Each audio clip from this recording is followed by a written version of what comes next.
C'est évidemment un grand ouf de soulagement pour beaucoup de gens, et notamment pour les marchés financiers, et qui accueillent favorablement cette trêve de 15 jours, de 2 semaines, annoncée in extremis hier soir, cette nuit, par Trump et par l'Iran. Bonjour Pierre. Bonjour David. Président, Pierre Sabatier, président du cabinet PrimeView. Trêve qui est conditionnée donc, à la réouverture immédiate du détroit d'Ormuz. Apparemment, les premiers bateaux, les navires sont en train de passer. On se dit quoi? On se dit qu'on ne boude pas son plaisir d'assister à une désescalade, où on reste prudent et on ne se satisfait pas de simples déclarations comme ça diplomatiques, sans savoir si ce cessez-le-feu sera temporaire ou s'il pourra conduire ou définitif et avec la fin des hostilités. L'avenir le dira. Les semaines et les mois passés indiquent qu'il faut être aujourd'hui prêt à finalement à avoir des stratégies qui sont évolutives en fonction des prises de parole, surtout de Donald Trump. Et il est une évidence aujourd'hui que c'est lui qui fixe le cap pour les marchés en fonction finalement des idées qui lui passent par la tête. Ce qu'il faut avoir en tête, c'est qu'aujourd'hui probablement Donald Trump est plus fragile qu'il n'y paraît, notamment en interne, et une des raisons pour laquelle en fait finalement cet ultimatum, j'ai presque envie de dire des Iraniens plus que des Américains, a été accepté comme une base de négociation viable. Donc les 10 points qui ont émergé sont considérés par Donald Trump comme viables. Lorsque vous regardez le détail, concrètement, c'est presque donner le détroit d'Ormuz à l'Iran, le contrôle du détroit d'Ormuz à l'Iran, l'autorisation en fait de pouvoir mettre des péages. Des péages, concrètement, on est face à une autoroute. 1 à 2 millions de dollars par bateau, ça ferait 90 milliards d'euros. Oui. Qui seraient répartis entre l'Iran et un de ses voisins. Oui, et donc je ne sais plus lequel d'ailleurs. Mais concrètement, c'est une manne absolument colossale en fait dont on parle. Donc d'une certaine manière, et ce qu'il faut avoir en tête, c'est surtout le message que ça renvoie. Probablement une position de fragilité de Donald Trump, y compris en interne, qui fait que plus on se rapproche des élections de mi-mandat, plus sa base grogne et il faut absolument qu'il trouve une issue. Donc il communique comme étant le grand gagnant de la séquence. Très clairement aujourd'hui, c'est probablement pas le cas.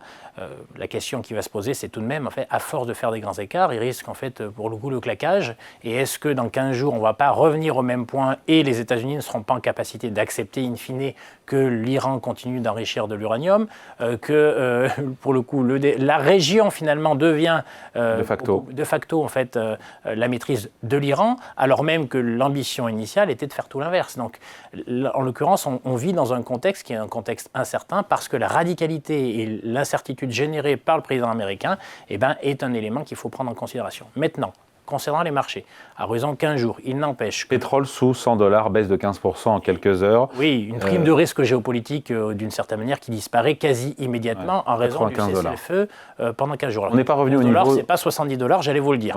Donc il y a une partie, effectivement, qui naturellement est dégagée. Alors elle est essentiellement dégagée, et pour le coup, cette prime de risque géopolitique, pour des raisons aussi d'ordre technique. Vous savez que sur les marchés financiers, on ne fait pas qu'acheter, on peut aussi vendre, notamment à travers des contrats à terme, ou des options, ce qui fait qu'il y a beaucoup de gens qui, pour le coup, s'étaient protégés contre l'escalade potentielle dans la région qui aurait amené les prix du pétrole à continuer à monter. Et donc, à partir du moment où vous avez un cessez-le-feu, cette protection, cette assurance, sous forme de contrat à terme ou d'options que vous avez acheté, vous avez tendance à les déboucler. Ce qui fait que lorsque vous avez un événement comme celui-ci qui apparaît, d'un coup, il y a tout un tas de positions qui sont liquidées parce qu'elles vous coûtent. Donc, naturellement, là, il y a un effet d'exacerbation. On passe tout de suite de $110-115 à $95. Après, le chemin vers $70, on n'y est clairement pas. Et donc, qu'est-ce qu'il faut pour qu'on revienne vers $70 ? S'assurer que que tous les bateaux peuvent passer dans le détroit d'Ormuz. Probablement en fait une communication des pays exportateurs exportateurs de pétrole de l'OPEP qui serait en fait j'ouvre grand les vannes aussi, c'est-à-dire qu'en gros tout pour vraiment redescendre à court terme à des niveaux qui soient bien en deçà des niveaux actuels, il faut soit des très lourdes récessions au niveau mondial, à savoir que les économies pâtissent, c'est-à-dire que la demande finale finit par devenir véritablement à se contraindre en raison en fait du prix. Donc, là, en l'occurrence, c'est pas ce vers quoi on s'oriente. On est plutôt face à une situation de ralentissement plus que de récession ou d'arrêt brutal de nos économies. Ça, c'est le premier point. Et deuxième point, c'est plutôt l'offre qui serait ouverte à travers effectivement la concrétisation de la réouverture des détroits d'Ormuz, mais aussi en fait une communication très volontariste des pays producteurs de pétrole. Maintenant, il faut avoir en tête deux choses sur les marchés financiers. Vous parliez tout à l'heure de 4 à 5% d'augmentation donc 4% d'augmentation des marchés financiers en Europe, 5% au Japon, probablement 2, 3, 4%. 4% sur le CAC 40. Aux États-Unis, en fait, cette journée qui va bientôt s'ouvrir. Il faut avoir en tête que ça provient après 10% de baisse, que ce soit sur les marchés européens, que ce soit sur les marchés américains. Dans un contexte naturel où on a fait moins 10, il est logique, à partir du moment où on a des nouvelles de ce type, de voir un rebond se concrétiser. La question qu'il faut se poser, c'est jusqu'où peut-il nous amener? Est-ce qu'on revient sur une tendance haussière, à savoir que finalement la dynamique qui était celle des marchés financiers a été brisée par le conflit au Moyen-Orient? Est-ce que ce cessez-le-feu-là permet d'éliminer tout ça pour revenir sur une tendance haussière ou simplement de matérialiser un rebond légitime après moins 10 concrètement, vous pouvez vous attendre à plus 7, 8, plus 8% de hausse sur le mois qui vient. C'est historiquement parlant, sur un siècle et demi qu'on peut analyser en termes d'analyse comportementale des marchés.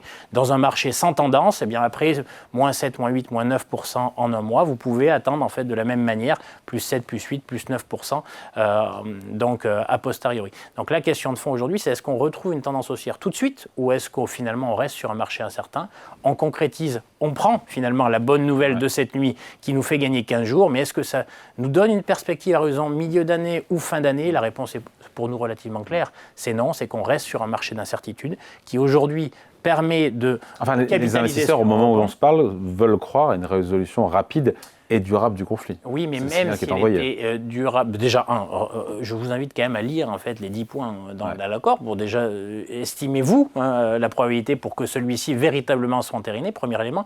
Et deuxième élément, parce qu'on a assez commenté le sujet pour ne pas revenir dessus, même si, pour le coup, dans le meilleur des mondes, tout était accepté, que les Américains, finalement, reprenaient leur armada et rentraient à la maison, même la dislocation, en tout cas la désorganisation des chaînes d'approvisionnement fait qu'il faudra du temps pour revenir à une situation normale.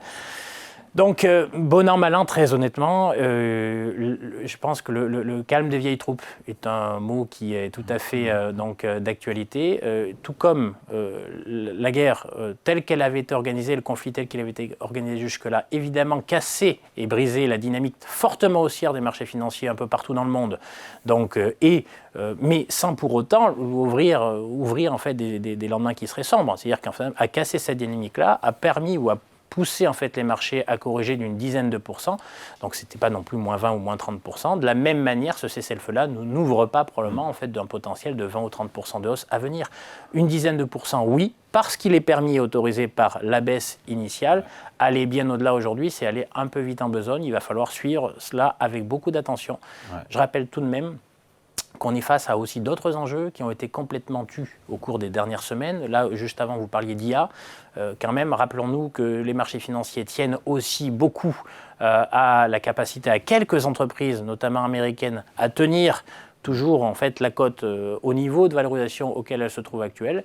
Il va falloir, une fois qu'on va avoir un conflit qui va être un peu moins présent, se reposer la question de la vraie rentabilité de l'intelligence artificielle, de la manière dont elle est financée, par du cash, par de la dette. Et donc là, pour le coup, attention, là aussi, il y a quand même des facteurs d'incertitude qui ont été un peu oubliés par la virulence et la violence et la brutalité du conflit à court terme, mais qui ne sont pas aujourd'hui éliminés. Donc concrètement, vous avez compris, je pense que pour le coup, la posture la plus sage, c'est celle d'être d'une certaine manière neutre par rapport au marché financier. Il est probable qu'il oscille autour des niveaux actuels, tout simplement parce que nous n'avons pas de certitude.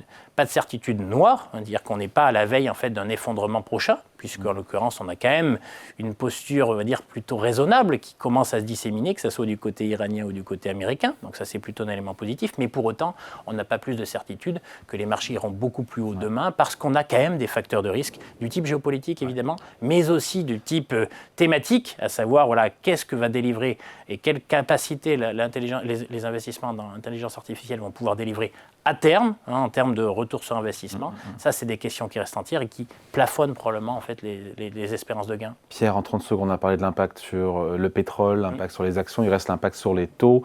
Gros dégonflement des taux souverains, 20-30 points de base de baisse. C'est énorme en quelques heures sur du souverain, à la fois en Europe et aux États-Unis.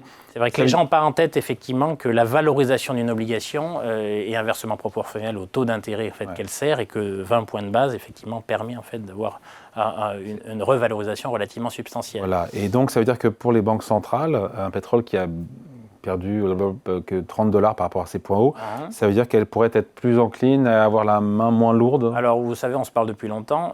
Pour nous, c'est une quasi-certitude parce que, et même si, pour le coup, les prix du pétrole se maintenaient ou s'étaient maintenus au niveau qui étaient les siens, en fait, juste en amont du cessez-le-feu, pour le coup, le contenu aujourd'hui n'est pas essentiellement inflationniste à cette hausse des prix des matières premières, il est essentiellement récessionniste. Parce que je n'arrête pas de répéter que nous ne sommes plus en 2022 quand nous avons subi, en fait, le dernier choc en termes pétroliers. Les entreprises avaient eu la capacité à la répercuter dans le prix de vente finaux parce qu'in fine, les ménages avaient eu la capacité à le supporter. Aujourd'hui, la situation de nos économies européennes, américaines et partout dans le monde, la situation des finances personnelles ne permet pas de supporter des prix plus élevés, ce qui fait que l'augmentation du prix du pétrole entraînera de fait de la déflation dans tout le reste, parce que les gens seront obligés d'arbitrer. Donc pas besoin d'en rajouter une couche avec des hausses de taux directeurs. Concrètement, alors sûrement pas. Ça, c'est le premier élément, parce que ça constituerait pour nous une erreur de politique monétaire du même acabit qui avait été commis en Europe, je le rappelle, en juillet 2008, où on avait continué d'augmenter les taux, alors même que le monde était à la veille d'une récession mondiale extrêmement sévère qu'on n'avait pas connue depuis 80 ans. On l'a reproché à Jean-Claude Trichet. Absolument, mais donc pas d'augmentation des taux, voire même, probablement, d'ici fin d'année, c'est quasi pour nous une certitude, en fait, à nouveau des baisses des taux, parce que n'oublions pas... Aux États-Unis, j'entends, mais aussi en zone euro? Aussi en zone euro, parce que la fragilité, en fait, de l'économie européenne. Il y a Paris, là. Est plus importante. Voilà, je vous savais qu'on aime bien les paris. Non, plus sérieusement, notre métier, c'est justement pas faire des paris et pas être là pour livrer nos opinions, mais il faut avoir en tête qu'aujourd'hui, la fragilité de l'économie européenne est importante, que les ménages européens, en fait, sont en forme, on va dire, limitée. Et donc aujourd'hui, clairement, le risque principal, c'est plutôt le ralentissement excessif qu'un excès d'augmentation des prix. Et vous le verrez assez vite dans les chiffres, notamment en France, l'augmentation du prix du carburant se traduira plus par un ralentissement économique que par véritablement une inflation de second tour. Alors on peut le regretter, mais ce n'est pas demain la veille que les salaires vont réaugmenter en raison de l'augmentation du prix des matières premières récent. Allez, merci beaucoup. Explication et point de vue signé Pierre Sabatier, président du cabinet PrimeView. Merci Pierre. Merci David.